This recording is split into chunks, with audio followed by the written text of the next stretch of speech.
Hi guys, Dr. J here again. In this video we're going to go over some tips on how to kind of approach a fast song. Before we tackle on the actual specific recommendations, I think it's best for us to understand kind of the context of how we approach a fast song. As a worship leader, the most important thing that you bring to a fast song is, again, the vocals, and that's true for every song, but all the more so in a fast song, because a fast song relies much more in kind of the percussion type instruments, so drum, bass. Those are the kind of important things, important elements of a fast song. And whatever the keys and acoustic guitar adds, it's just color. You're not adding a whole lot with the acoustics. And if you look and pay attention to a lot of the faster songs that you hear on the radio, and that's secular or Christian, you will notice there's not too much acoustic guitar going on. In fact, you barely hear it. And if you watch let's say a Bethel Live set, and then the guy's going away and he's sawing away on his guitar, but if you actually listen to the stream, the guy's muted on the board. The board he had completely muted out his track because the acoustic guitar is just adding too much, frankly, too much noise. What you want to do is really pare it down.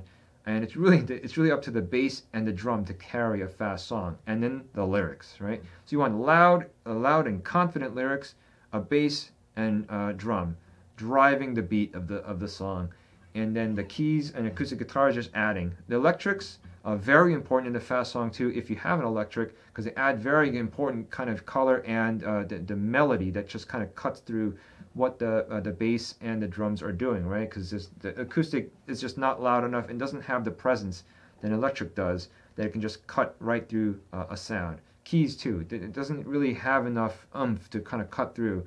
The electrics, oh yeah. So electrics, bass, drum. But if you don't have electric, it's okay. Bass, drum is all you need, and a good, clear vocal is what will drive a fast song.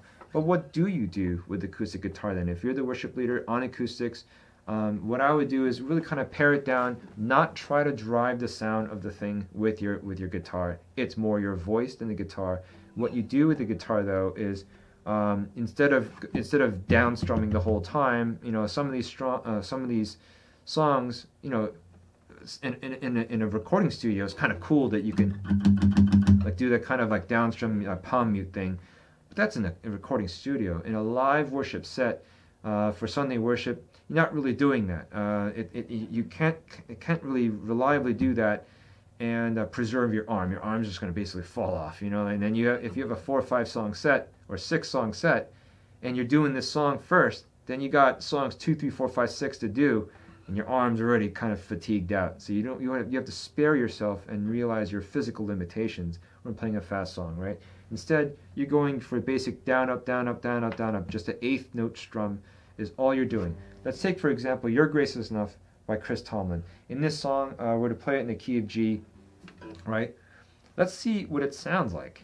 With plan A, with this kind of cooler down strum palm mute thing, and let's try it again with a more basic strum, and you can hear the difference, right? And it doesn't add a whole lot, especially if you're going to add a whole kind of band along with you. Okay, let's go. 1, 2, 3, 4. Great is your faithfulness, O God. You wrestle with the sinner's heart. You lead us by still waters into mercy, and nothing can keep us apart. Alright, so there's that kind of palm mute down strum thing, and it's a little fast to do, and I don't think I can carry that for the whole song, honestly. My hand's already getting tired. But at the same time, you can kind of keep it down and just do a more basic 8th note strum. Alright, 1, 2, 3, 4.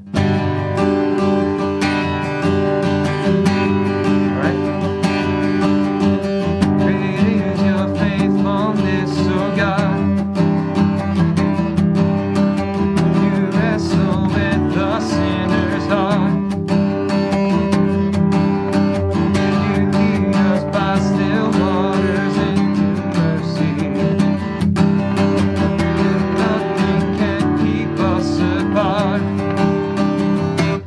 what I find a lot of people doing is they like to hide again behind their instrument, and they don't want their lyrics to really get exposed because again they feel self-conscious, or they're not comfortable with their singing voice, or whatever reason, and they feel like they want to hide behind the instrument, and or they find that I feel like I need to bring the sound of this song, and I need to bring that and drive it with my acoustic guitar.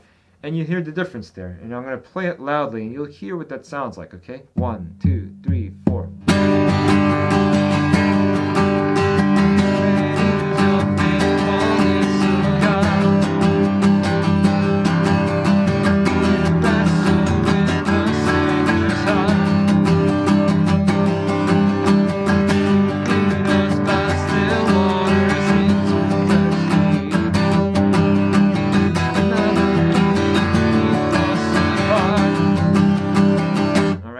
So you hear the difference between A, B, and C, and in my mind B wins, right? So if you're hacking away on the acoustic guitar, you're really kind of drowning out the sound, and it kind of gets droning. You know what I mean? Like the sound of the acoustic guitar just hacking away on eighth note strums like that. After a while, your ears kind of get tired of the sound, right? And then you don't have anywhere to go either, right? So where do you go from there? And how do you get any louder than that, right? And your ears are just kind of like worn out from hearing just too much of the guitar, and that's not really a place you want to be. So I recommend against making the acoustic guitar too loud.